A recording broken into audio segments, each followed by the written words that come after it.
ठीक है, अब हम डिस्कस करते हैं फॉर्मेटिंग बार। फॉर्मेटिंग बार के अंदर क्या होते हैं, आपके सारे के सारे बोल्ड, इटैलिक एक्सेट्रा मतलब आइकॉन्स होते हैं। ठीक है, ये फॉन्ट्स होते हैं, फॉन्ट साइज होते हैं, आपको बोल्ड रखना है या इटैलिक रखना है, अंडरलाइन करनी है, ये सारी चीजें आपकी किस में प्रेजेंट होती है, फॉर्मेटिंग बार के अंदर प्रेजेंट होती है। ठीक है, उसके बाद होता है फॉर्मूला बार। अब फॉर्मूला बार क्या होता है, formula bar is a place below the standard tool bar, on the left end of the formula bar is the name box. यहाँ पे क्या प्रेजेंट होता है, नेम बॉक्स प्रेजेंट होता है। ठीक है, left of the formula bar, this is the active cell. ठीक है, this shows the address of the active cell और the cell you are currently working, और उस सेल का नाम बताता है जिसमें आप करेंटली वर्क कर रहे हैं। लाइक मैंने एंटर किया Rita, this is your active cell. Okay, देखो यहाँ से हम इसको कैंसिल कर सकते हैं, एंटर कर सकते हैं, फंक्शन अगर हमको चाहिए तो हम ये सारी चीजें यहाँ से कर सकते हैं। ओके, ये सारे ऑपरेशंस परफॉर्म हो सकते हैं। लाइक कैंसिल, तो कैंसिल पे अगर मैं क्लिक कर दूँ तो ये हट जाएगा। ठीक है, तो ये सारी चीजें पॉसिबल है। एंटर कर दूँ तो एंटर में कुछ भी कर सकती हूँ। Like insert a function, function अगर इंसर्ट करना है तो हम फंक्शन भी इंसर्ट कर सकते हैं। ठीक है, सो this is your status bar. Basically, the three sheets are present here, but it displays the various messages regarding the task being carried out on the worksheet. जो भी task है, but हम इसके name भी change कर सकते हैं और दूसरी बहुत सारी sheets भी यहाँ पे add कर सकते हैं। ये होता है हमारा scroll bar, like up and down करने के लिए, horizontal bar, vertical scroll bar। ठीक है,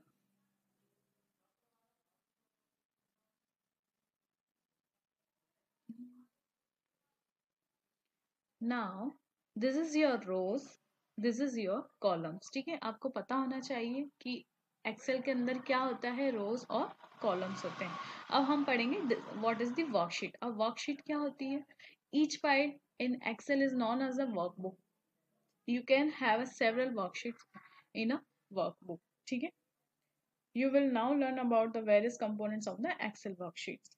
okay, तो हम पढ़ते हैं व्हाट इज द वर्कशीट। अब वर्कशीट क्या होती है हमको पता होना चाहिए। तो worksheet is a grid made up of the rows and columns. ये एक ग्रिड होता है जो किससे बनता है, रोज और कॉलम से बनता है। तो the MS Excel worksheet has a 65,536 rows and 256 columns. कितने होते हैं इसके अंदर, और रोज कितनी होती है, ये हॉरिजेंटल जो होती है, ये क्या होती है, rows होती है horizontal lines, they are labeled as 1 2 3 and go on to the 65,536। Okay, तो कितनी सारी रोज प्रेजेंट होती है एक्सेल के अंदर। ये अब आपको पता होना चाहिए रोज क्या होते हैं, कॉलम्स क्या होते हैं। ये जो होते हैं हमारे वर्टिकल लाइंस, इनको हम कॉलम्स बोलते हैं। ठीक है, ये होते हैं हमारे columns, like A B C D E F G, और फिर उसके कॉम्बिनेशन आने लगता है, ये सारे हमारे क्या होते हैं, कॉलम्स होते हैं। ठीक है, ऐसे कितने कहाँ तक होते हैं, 256 column. The last column of the worksheet is I V which is the 256 column. Okay, cell. अब सेल क्या होता है, a cell is a unit of worksheet. Worksheet की यूनिट होती है। Cell is formed by the intersection of row and column. Row और column को intersect करके जो बनता है हम उसको सेल बोलते हैं। ठीक है, each cell has a unique address which is formed by the combination of the column letter, like A1 B20 etcetera. इस टाइप से हमारे क्या बनते हैं, सेल बनते हैं। ठीक है, वर्कबुक। अब वर्कबुक क्या होती है, देखो ये पूरा आपको दिख रहा है, workbook is an Excel file is known as the workbook. जो एक्सेल की जो भी एक पर्टिकुलर फाइल है हम उसको क्या कहते हैं, वर्कबुक कहते हैं। Each workbook has a 3 worksheets. हर एक वर्कबुक के अंदर बेसिकली 3 वर्कशीट्स होती है, लेकिन हम और भी ऐड करना चाहें तो हम कर सकते हैं। ठीक है, उसको रीनेम भी कर सकते हैं। ठीक है, तो और वर्कशीट्स भी ऐड कर सकते हैं, बट बेसिकली तो 3 वर्कशीट्स यहाँ पे ऐड होती है। Okay, click on the worksheet tab, it is named as a sheet 1 by default। by default इसका name sheet 1 होता है। right click the mouse to get the shortcut menu like rename, हम उसको यहाँ से name change कर सकते हैं। ठीक है, ये सारे operations हम perform कर सकते हैं। the tab gets highlighted or the type in the name you wish to give the worksheet। maximum 256 worksheet, ज्यादा से ज्यादा हम 256 worksheets रख सकते हैं। ठीक है, अब सेल पॉइंटर क्या होता है, what is the cell pointer, we know that, हमको पता होना चाहिए। The mouse pointer turns into the square. जब माउस पॉइंटर होता है वो किस में टर्न होता है, तो सेल सेल पॉइंटर क्या होता है? It is used two point out the select a cell, which is why it is known as the cell pointer. Active cell, the currently selected cell, is known as the active cell. ये होते हैं हमारे cell pointer. अब active cell क्या होते हैं? देखो ये आपको दिख रहे हैं, ये होते हैं हमारे एक्टिव सेल। लाइक मैंने लिखा रीटा, ठीक है, तो ये मेरा क्या हो गया? एक्टिव सेल हो गया, ठीक है। रेंज ऑफ सेल्स, अभी रेंज ऑफ सेल्स भी हमको पता होना चाहिए। Group of continuous cells which has been selected is called the range of cells, ठीक है।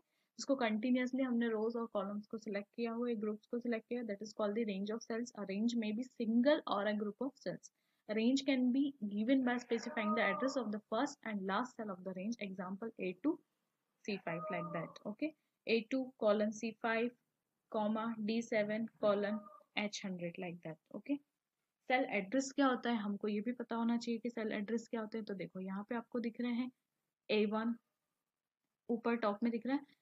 In Excel, each cell has a cell address which is formed by the combination of column letter, मतलब A column letter, ठीक है, रो number 1 क्या हो गया? रो number हो गया, और A क्या हो गया? कॉलम नंबर हो गया। That is the cell address, इसको हम सेल एड्रेस बोलते हैं। The location of 3 cells in the worksheet shown are the this. Creating a new workbook, अब हम कैसे नई वर्कबुक क्रिएट कर सकते हैं? To open a new file in Excel, okay, standard tool bar यहाँ पे दिख रहा है आपको न्यू, पहले हम न्यू पे क्लिक करेंगे, okay. So to open an existing file, अगर हमको कोई एग्जिस्टिंग फाइल ओपन करनी है तो हम ओपन में जाके क्लिक करेंगे, then we can open our old files, okay, या old existing files like that.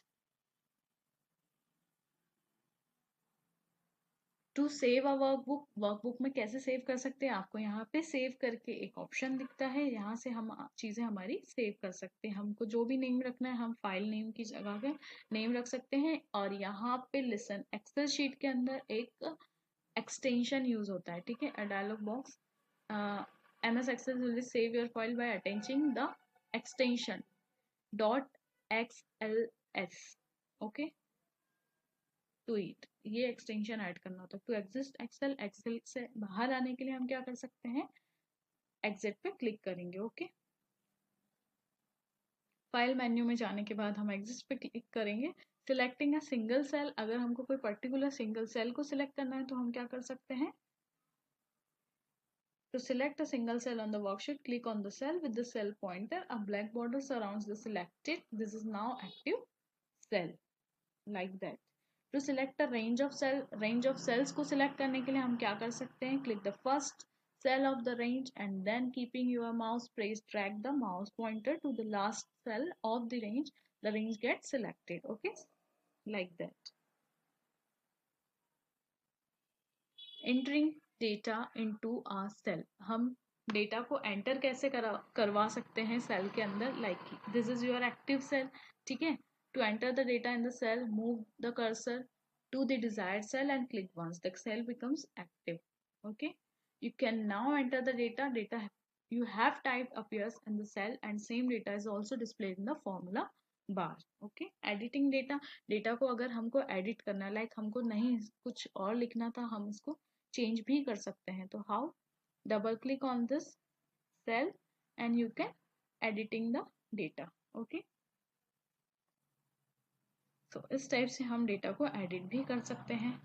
Press the enter key to click outside the cell, okay, like for cancel, okay. Selecting a single column और row, अब particular single column और रो को अगर select करना है तो कैसे कर सकते हैं? ठीक है, क्लिक ऑन द कॉलम और रो हेडिंग द एंटर और कॉलम रो गेट्स, ठीक है। सिलेक्टिंग मल्टीपल रोज और कॉलम, अगर ये मल्टीपल रोज और कॉलम सिलेक्ट करना है तो हम इस टाइप से कर सकते हैं, drag the mouse to select the other rows और columns, okay. To select multiple rows और columns which are not in a continuous range, like हमको सिलेक्ट करना है लेकिन ये कंटिन्यूअस रेंज में नहीं है, तो क्लिक द फर्स्ट रो और column heading of the range to select it, okay. तो हम इस टाइप से इसको सिलेक्ट कर सकते हैं, ठीक है। बीच में वाली हमको नहीं सिलेक्ट करना है, उसको छोड़ के हमको वो करना है, तो select the first row column heading to the range worksheet, click on the select all button at the top left corner of the worksheet और press Ctrl+A, okay. Selecting the entire worksheet, पूरी की पूरी worksheet, तो select all button, click and then और Ctrl+A भी कर सकते हैं हम, ठीक है, अगर पूरी वर्कशीट सिलेक्ट करें। Delete so deleting the contents in a cell, cell के अंदर जो कंटेंट है हम उसको डिलीट कैसे कर सकते हैं, तो select the cell whose contents have to be deleted and press the delete key. Okay, और हमको क्या करना है फिर डिलीट की पे, इंसर्टिंग अ रो और कॉलम, अगर हमको रो और कॉलम को इंसर्ट कराना है तो क्या करना पड़ता है, sometimes while working on the worksheet we need to insert a row और कॉलम इन बिटवीन। ठीक है, सो हमको उसके लिए क्या करना पड़ता है, टू इंसर्ट अ रो। अब ये वाली इसके बीच में अगर हमको कोई रो इंसर्ट करवानी है, click the cell above the you want to enter the new row, जो भी जिसके भी साथ आपको करानी, इंसर्ट में जाना है, आपको रो पे सिलेक्ट करना है, a new row is inserted. ठीक है, तो एक नई रो वहाँ पे क्या हो जाएगी, इंसर्ट हो जाएगी। ठीक है, तो हम इससे अब इंसर्ट अ कॉलम, अगर हमको एक कॉलम नया बीच में कॉलम भी चाहिए कि मैं कुछ भूल गई हूँ, मुझे कुछ एंटर कराना है, तो click on this cell to insert menu column, column में जाने के बाद यहाँ पे एक देखो बीच में कॉलम क्रिएट होगा, तो column is inserted to the left. Deleting a row और column, to delete a row और कॉलम, हम अगर हमको पर्टिकुलर रो डिलीट करनी है और कॉलम डिलीट करना है तो कैसे कर सकते हैं, look select the row or column you wish to delete by clicking on the row or column header, right click your mouse and click the delete from shortcut menu। ठीक है, resizing रो height और column width, अब resize कैसे कर सकते हैं रो, जैसे कि ये इतना बड़ा आ रहा है, इतना ही आ रहा है, लेकिन मुझे तो कुछ कंटेंट ज्यादा लिखना था।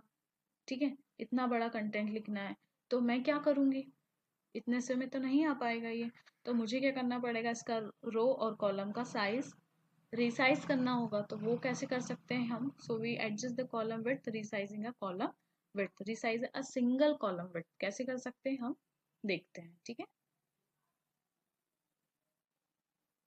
like on the column header click the column's right boundary, the mouse pointer will become a cross। ठीक है, तो सबसे पहले हमको क्या करना पड़ेगा, देखो यहाँ पे एक एरो दिख रहा है आपको, इसको क्या करना पड़ेगा, एडजस्ट करना पड़ेगा, यहाँ से क्या होगा, विड्थ एडजस्ट होगा।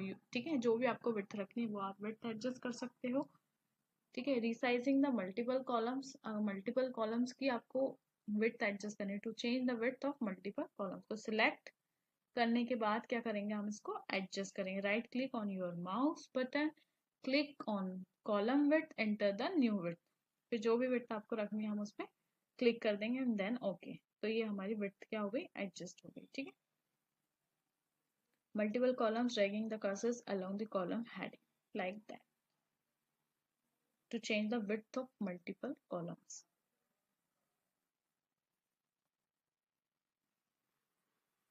Resizing a single row, to change the height of a single row, अगर हम किसी को सिंगल रो की हाइट चेंज करनी है तो वो हम इधर से भी कर सकते हैं। ठीक है, drag the boundary below the row heading until the row is the height you want। Okay, resizing the multiple rows, अब जैसे कि हमको रिसाइज करनी है पूरी मल्टीपल रोज को, तो to change the height of the multiple rows, ये पूरी की पूरी इसकी ही मुझे हाइट चेंज करनी है, तो मैं क्या करूंगी, पूरी रो की हाइट चेंज करने के लिए click on the mouse, right click on your mouse and then select row height, the row height dialog box appears, जो भी हाइट डालना वो करना, देन ओके। ठीक है, रिसाइजिंग द मल्टीपल रोज।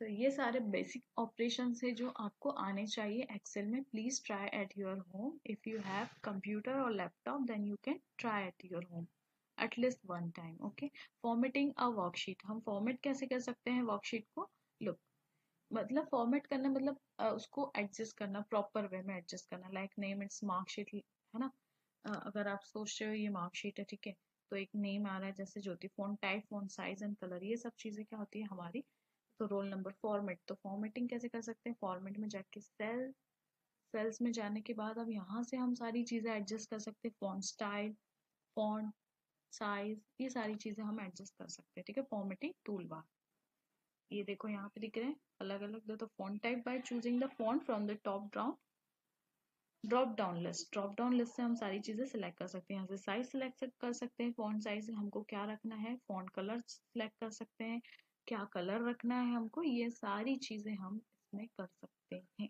ठीक है, filling the cell with colour, अगर filling the cell with colour, colour से हमको सेल को अगर फिल करना है तो हम कैसे कर सकते हैं, select the cell with the cell pointer. ठीक है, drawing a border around a cell of range, अगर हमको बॉर्डर रखनी है जो भी सेल है उसके आसपास अगर बॉर्डर रखनी है तो select the range of cells, click on the arrow next to the borders icons of formatting tool bar like that. Okay, यहाँ से हम बॉर्डर भी सिलेक्ट कर सकते हैं, जो भी हमको चाहिए उस टाइप के हम बॉर्डर सिलेक्ट कर सकते हैं, ठीक है।